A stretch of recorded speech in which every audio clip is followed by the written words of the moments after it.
As I was preparing for this video, I noticed the amount of people who made videos on things to do in Sarasota, but they don't actually live here, right? They're traveling from one place to the next, highlighting each area they visit, but how about a list of the top 5 things to do in Sarasota from someone who actually lives here?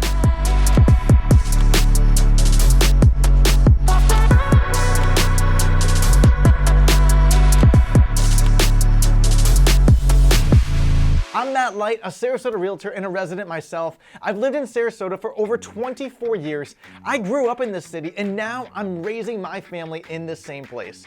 My family and I tend to visit the same great spots over and over, and that's what makes up our Sarasota lifestyle.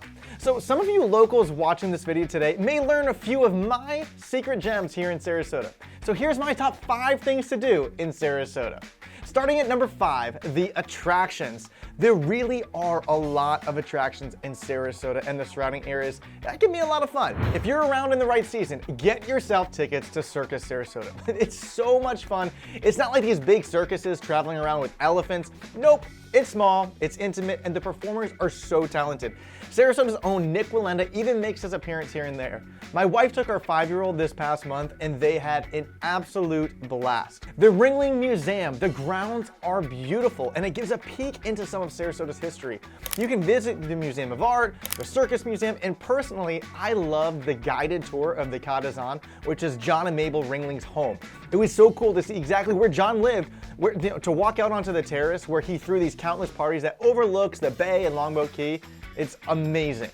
Moat Marine, there are so many good things to say about Moat. Moat Marine was not actually built as an attraction, but as a nonprofit research institution. It's full of marine education and something everyone can really enjoy. There are great things happening at Moat with their new aquarium opening at the end of this year called Moat Sea. Whether it's yearly passes or a yearly visit, it's worth the hype. And speaking of Moat Marine, I actually did an incredible behind the scenes video a few weeks ago about their $100 million aquarium. So make sure to check that out. But not only that, make sure to subscribe to my new monthly newsletter to find out when new things like Moat Sea and other things are coming here to Sarasota. I'm gonna drop that link in the video description below for you to sign up for. Now, number 4 is the food. Not just any food. Let me be more specific. There is nothing like waterfront dining. One of the many reasons why people choose to live here is to be by the water, right? A restaurant on the water just has a whole different feel, and it's one that I really like. Like New Bass Krill and Bait Shop on City Island. This is a hole-in-the-wall restaurant where my kids, they love to just kind of get into the water right there, and my wife and I, we sit on this old picnic bench, just, downing a grouper sandwich while fending off the pelicans. This is real life, friends. At Mar Vista on Longboat Key, you can dine with your feet in the sand, overlooking the bay, or in the open air covering. It's family-friendly, charming, and has a relaxing pace about it.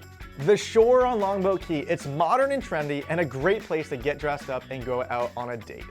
And these are just a few of my favorite great spots for waterfront dining in our area. Which brings us to number 3, the parks and trails. Believe it or not, I'm just a regular person looking to do regular person things. We like to get outside with the kids, exercise, pack a picnic, enjoy the sun, and here are a few of our favorite spots to do it. Sarasota's Mountain, as we call it, the Celery Fields. It's a tall hill, basically, with walking trails throughout, kind of located in East Sarasota. It's a beautiful view from the top and makes a great spot for a sunset if you can't quite make it out to the beach. Bayfront Park and Marina, this is right on the Sarasota Bay in downtown Sarasota. A walking path along the marina and the bayfront to take in the sights, and they're about to open up their newly renovated park and splash pad. Now the last one, Bayfront Park on Longboat Key. I almost don't even want to tell you about it, so don't go crowding it up on me. But they've got tennis courts, pickleball courts, shuffleboard. It overlooks the bay. I've even taken a fishing pole to throw in and try to catch some fish. There's a playground there, and it's the most relaxing views of the bay. You just hear the ocean on one side and you hear the bay on the other. It is beautiful. I absolutely love this place. And the super cool thing about it is that you can literally walk across the street to a secluded beach access on Longboat Key. It's actually where I've gone to film a lot of the beach clips that I have and a lot of those Longboat Key videos that I've done that you guys have watched. Now, number 2, the beach. Come on. If you know Sarasota, you know it's got to be the beach. We've got over 10 main public beaches in our area, and the unique thing about Sarasota beaches is that many of these beaches are on Sarasota's islands or keys. So they each have their own unique atmosphere and are really quite different from one another. And not every beach in our area sports the white quartz sand that we're famously known for, but many of my favorite beach spots do. Lido Beach is a must. This is probably one of my favorites. For me, it's the white sand, it's the walkability, and it's the easy access to the beach. See, St. Armand Circle is just a walk away from Lido Beach. And for me, I've got young kids. So the easy access from the parking lot down to the beach is always a plus when it comes to getting your kids out and all of that gear down to the water. Now this brings us to Siesta Key Beach. I mean, who would I be if I didn't talk about the famous Siesta Key? It's a beautiful beach and it has the best amenities out of any of our beaches in the area. The white sand, the volleyball, and there's nothing like the expansive sand to throw a frisbee or football across. Now, Longboat Key Beach is quiet, secluded, and peaceful. This is how I describe Longboat. It's mostly residential with only a few beach accesses and very minimal parking, but the atmosphere, like I said earlier, is unbeatable.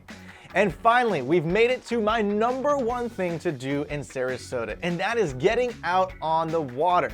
This has got to be my favorite thing to do in Sarasota. Now, let me be clear. This is not the same as going to the beach. I'm talking boating, kayaking, paddleboarding. Getting on the boat in the Sarasota Bay offers so many fun things to do. You get to see the city from a whole different view, and it looks different depending on what you love. Fishing, docking up to a waterfront restaurant, beaching the boat, and going for a swim. Sarasota has boat rentals, charters, and sunset cruises if you don't have a boat of your own. My family loves going out on our boat and beaching it at Lido Key. We get to have our own little private beach day. And also over the holiday break, we did a local fishing charter right here in the Sarasota Bay. And it was after a cold front came through, so the bite was supposed to be pretty bad. We weren't supposed to catch a ton of fish, but we caught 14 fish in just a few hours. And if it's not boating, get on a kayak or paddleboard. There are these mangrove tunnels right off South Lido that they explore the bay and they're just so cool.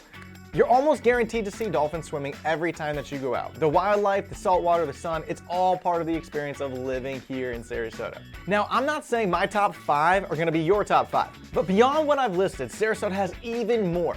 One of the most thriving attractions in Sarasota is its arts culture. From shows and performances at the Van Wezel, the Sarasota Orchestra, McCurdy's Comedy Theater, and more.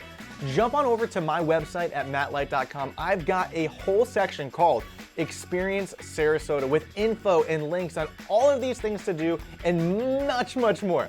And if you're looking for a deep dive into Sarasota's beaches, you've got to check out my individual beach videos where I tell you everything you need to know about parking, amenities, and the atmosphere of each of Sarasota's most popular beaches.